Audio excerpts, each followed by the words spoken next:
हजूर गौसे पाक शहनशाह बगदाद रज़ी अल्लाह ताला अन्हु, आप बगदाद में पढ़ रहे थे तो आपकी वालिदा ने गांव से कुछ पैसे भेजे कि मेरा बेटा पढ़ रहा है।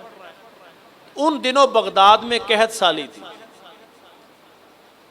आप मस्जिद में लेटे हुए थे और कभी दाएं आप करवट लेते, कभी बाएं करवट लेते, भूख की वजह से। सामने मस्जिद में बैठा कोई नौजवान, कोई शख्स खाना खा रहा था और भूख की कैफियत ये थी कि वो लुकमा अपने मुंह में डालता और आपका मुंह खुद ब खुद खुल जाता। लुकमा वो खाता, मुंह आपका खुलता।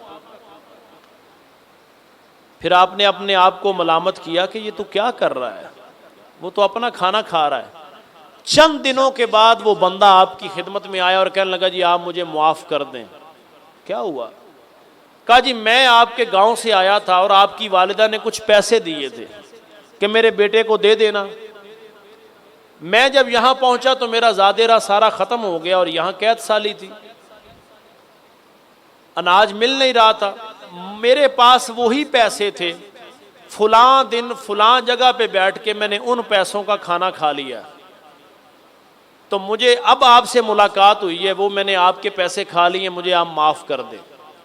फरमाया तुझसे बाद में करूँगा, पहले रब की बारगाह में सजदा शुक्र करता हूँ। ये अब्दुल कादिर जिलानी ऐसे नहीं आला हज़रत फरमाया तेरी सरकार में लाता है रज़ा उसको शफ़ी जो मेरा गौस है और लाडला बेटा थे। पहले रब की बारगाह में सजदा शुक्र करता हूँ कि या अल्लाह तेरा शुक्र है। अब्दुल कादिर जिलानी का अगर मुंह खुलता है तो अपने लुकमे पे खुलता है, किसी के लुकमे पे मुंह नहीं खुलता है।